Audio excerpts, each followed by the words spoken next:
Psalm 70 is a short psalm. We read it yesterday, just 5 verses, but helpful verses. Now, let me set it up this way. Let me ask you this.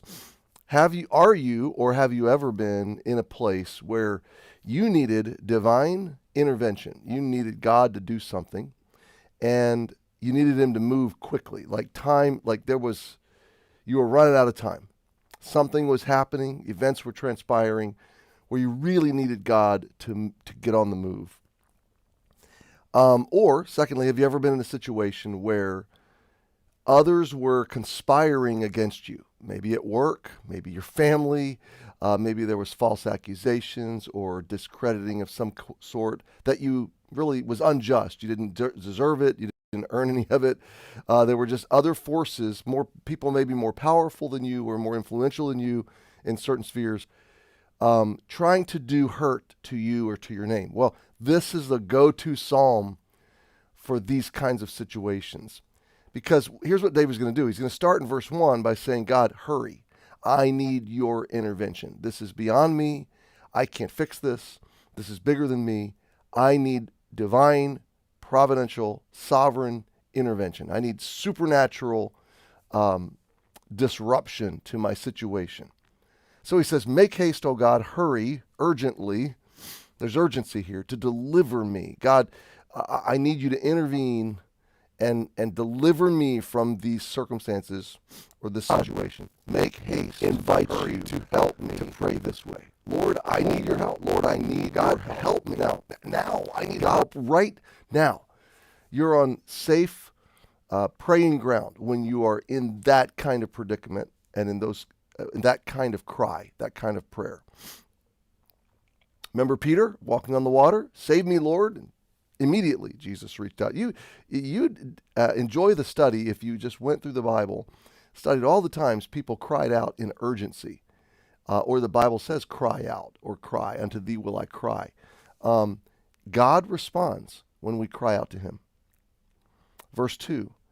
Now what's going to happen? Verses 2 and 3, he's going to contrast what should happen to those that are diabolical.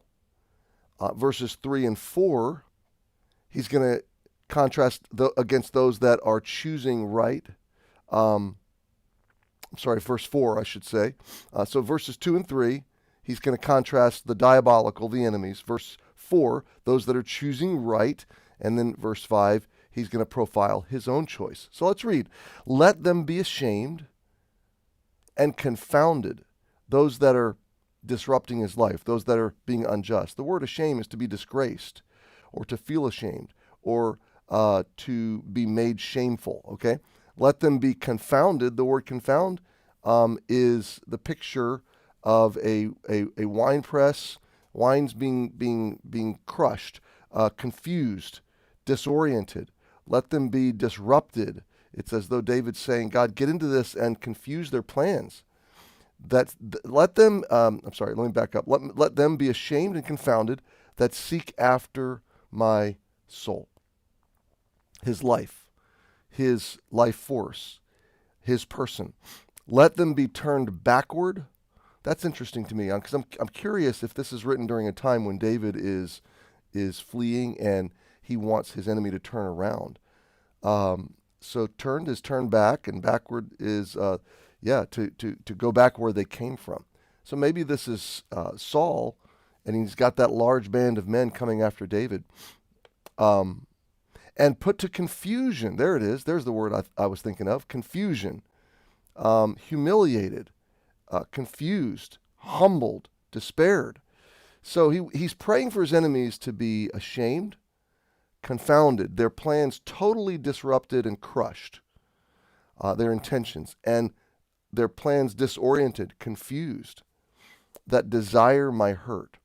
So David's saying, Lord, get into this.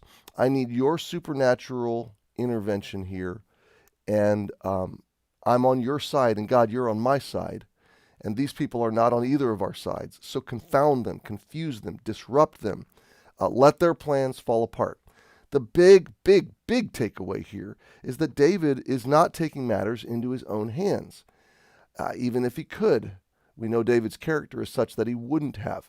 He's trusting God to lead him and to bring this situation to resolution. He wants it brought to resolution God's way, not his way. There's my vengeance, there's God's vengeance. Mine is always insufficient. It's never going to make me better or heal me.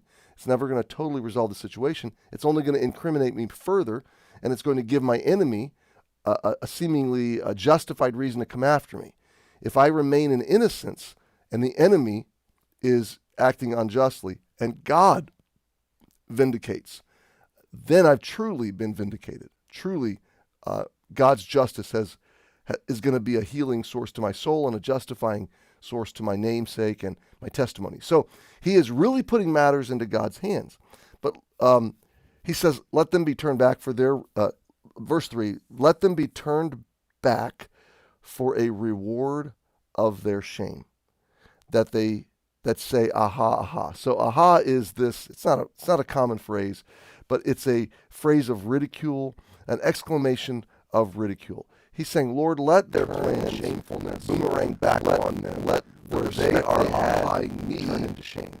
As they turn crying out for their own plans to befall onto them, like stepping on a rake. Okay, in a modern metaphorical vernacular, David's saying, Lord, let my enemies step on a rake. Let them fall into the pit they would put me into. Let them dig the grave. Let them fall into the grave they've dug for me. Over and over, we've seen David do this. So we're going to pause it for here today because I want to leave the last half for tomorrow. But I want you to think about this. First of all, we all come into times where we need God's help immediately. Leave it in God's hands. So cry out for it. And don't. Secondly, we all come to times where justice, we want to take justice and matters into our own hands. Don't be happy Tuesday. Thanks for joining me. Have a great day. We'll see you tomorrow.